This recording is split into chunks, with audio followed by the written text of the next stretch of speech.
No último encontro nós começamos a falar sobre a apelação, falamos sobre o objeto da apelação, aquela mudança que o Código de 2015 trouxe no sistema de preclusão das decisões interlocutórias. Então, o objeto da apelação passou a ser as sentenças 1009 caput e as decisões interlocutórias não impugnáveis por agravo de instrumento, 1009 e os seus parágrafos. Falamos também dos vícios que são impugnáveis na apelação. Você pode pedir a reforma quando você alega error in iudicando. Você pode pedir a invalidação quando você alega ter havido error in procedendo. E aí nós vimos que, em geral, quando do error in procedendo, do reconhecimento do erro no procedimento, o tribunal invalida, anula, cassa a decisão e retorna com os autos ao primeiro grau para que profira uma nova decisão, obedecendo de modo correto o procedimento. Mas nós temos no artigo 1013 e seus parágrafos, especialmente o parágrafo 3º, uma exceção a essa ideia, que é a teoria da causa madura, e nós terminamos a aula passada tratando da teoria da causa madura. Nós vamos dar continuidade ao estudo da apelação, portanto, vendo a interposição, alguns tópicos a respeito da apelação. Vou começar pela análise da interposição da apelação. E aí, quanto à interposição, é o seguinte: nós temos um procedimento bifásico a respeito da interposição. Tá? Nós temos, em primeiro lugar, a interposição do recurso de apelação perante o juízo sentenciante, o juízo, portanto, de primeiro grau, de primeira instância.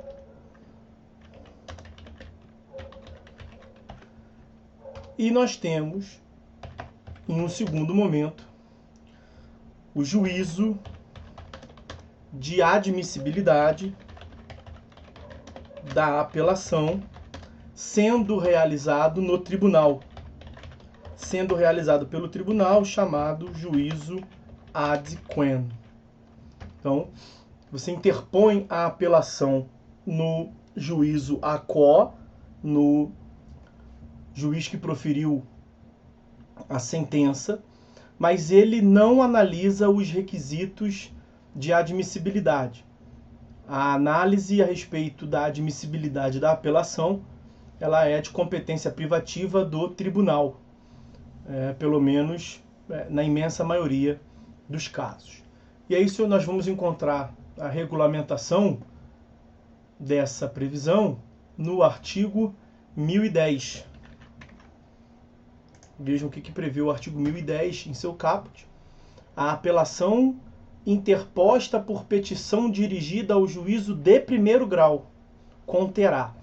Eu não vou analisar os incisos agora, porque os incisos tratam propriamente das formalidades que se deve observar, e vou analisar em tópico separado. Tá? Então, ali, no caput do artigo 1010, nós temos a previsão, portanto, da interposição da apelação perante o juízo sentenciante, o juízo de primeiro grau. E no parágrafo 3º, nós temos a previsão de que, adotado, na verdade eu vou trazer todos os parágrafos. Eu vou ler o parágrafo 3º, que é o que me interessa aqui para puxar o assunto.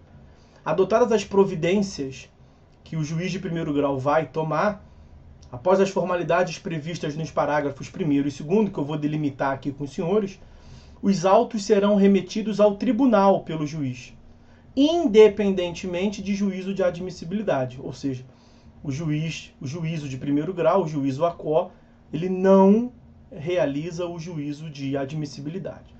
Então, o que os parágrafos 1º e 2º do 1010, o que eles tratam? Quais são as providências que o juízo de primeiro grau ele adota. Quais providências são essas? Primeira providência que ele adota é a intimação do apelado, do ex-adverso, do apelante, o apelado, para a apresentação das contrarrazões à apelação. É o que se dá ali no parágrafo 1º do artigo 1010. Uma segunda providência possível do juízo de primeiro grau é a intimação do apelante mesmo, a intimação do apelante para apresentar contrarrazões à apelação adesiva da outra parte, do apelado. Os senhores devem se lembrar, nós tratamos dos recursos adesivos, artigo 997, parágrafos 1º e 2º, e a apelação é um dos recursos que admite a técnica do recurso adesivo. Então, quando a parte está medianamente satisfeita, ela pode apostar no trânsito em julgado e deixar de interpor o recurso de modo independente. E se a outra parte interpuser o seu próprio recurso para impugnar a sentença, para impugnar a decisão, aqui nesse nosso caso, a sentença, a aposta daquela parte que deixou de recorrer, apostando no trânsito em julgado, não vai se consumar. O ordenamento jurídico devolve para ela a possibilidade de recorrer, um recurso de modo adesivo. E o recurso adesivo ele se dá no prazo das contrarrazões. Então, na linha A, nós não teremos o prazo de 15 dias para o apelado oferecer contrarrazões, pois o apelado pode oferecer contrarrazões e também apelação adesiva. Em havendo apelação adesiva, você vai intimar o apelante originário para oferecer contrarrazões à apelação adesiva. Uma terceira hipótese que nós temos seria, e essa hipótese da intimação do apelante para contrarrazoar a apelação adesiva está no parágrafo 2º do 1010. Se o apelado interpuser a apelação adesiva, o juiz intimará o apelante para apresentar contrarrazões, mastigadinho ali. Uma terceira hipótese seria a intimação do apelante para apresentar contrarrazões, as contrarrazões do apelado, quando nas contrarrazões do apelado tiver impugnação à decisão interlocutória não agravável.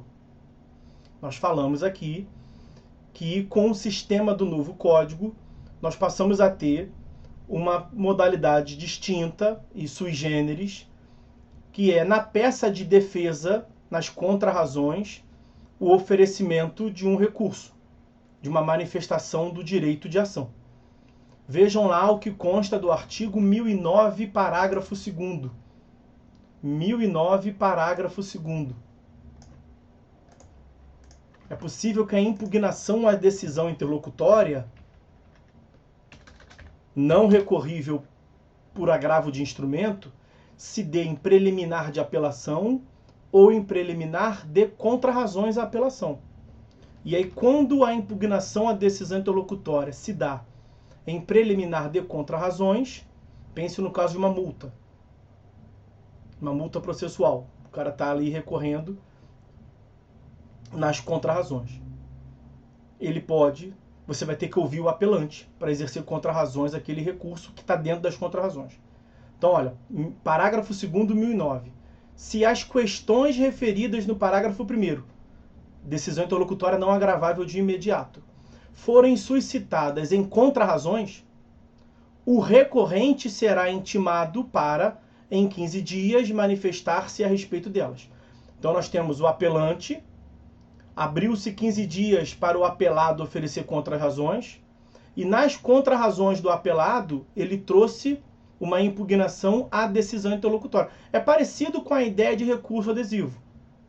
Então, a linha B e a linha C são parecidas, só que no recurso adesivo é por uma outra via de impugnação.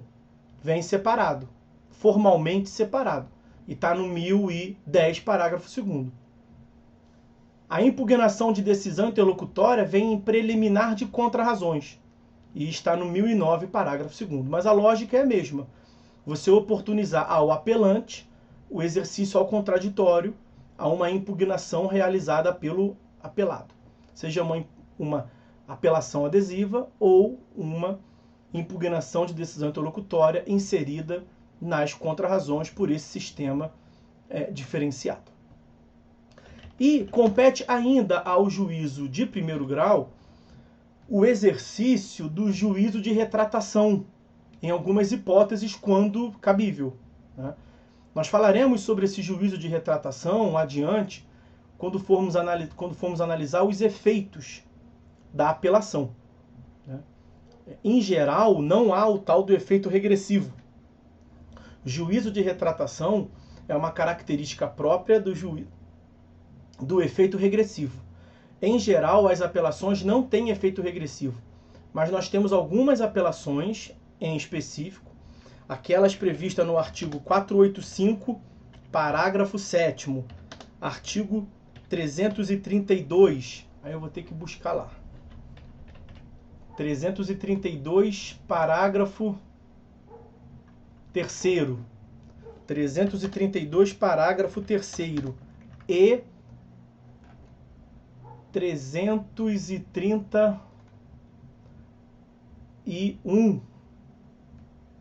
331.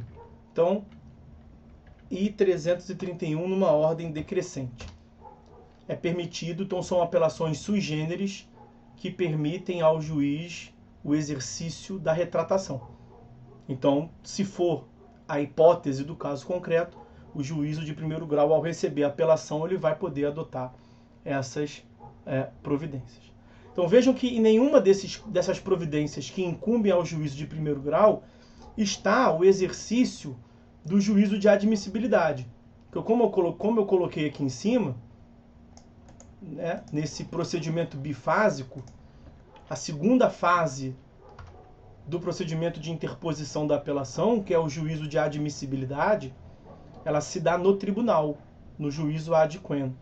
Se o juízo de primeiro grau ele exerce o juízo de admissibilidade na apelação, ele está usurpando a competência. Seria uma hipótese de usurpação de competência do tribunal. E como nós veremos, essa é uma das hipóteses de cabimento da reclamação. Reclamação que é uma ação específica.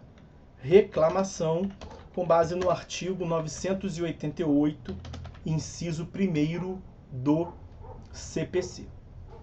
Então, o juiz de primeiro grau não pode exercer o juízo de não pode exercer o juízo de admissibilidade. Ele tem algumas providências a adotar, basicamente providências administrativas, oportunizar, não é propriamente jurisdicional, né? Ele vai oportunizar o contraditório, ele não tem decisão nenhuma a tomar, né? Ele cumpre o seu ofício, ele termina o ofício jurisdicional ao proferir sentença. E ele vai ali cumprindo a lei, oportunizando o contraditório para um, para outro. Dependendo do que o apelado fez, trouxe impugnação nas contrarrazões ou trouxe apelação adesiva, aí ele vai ter que ouvir a outra parte. Cada caso é um caso. Embrulha aquilo para presente, como eu costumo dizer de brincadeira, embrulha tudo aquilo para presente e manda para o tribunal, com as homenagens de estilo, como se diz. Ele não pode se manifestar sobre a admissibilidade, porque tem norma expressa no sentido lá do 1010, parágrafo 3º, independentemente de juízo de admissibilidade. Se ele se manifesta a respeito da admissibilidade, ele está metendo o bedelho, ele está se pronunciando sobre algo que não é de sua competência. E nessa hipótese seria cabível, portanto, a ação própria de reclamação. Nós não estudamos ainda. Vamos ver como é que vamos fazer isso aí para o final, para a gente tratar da reclamação 988, inciso 1º.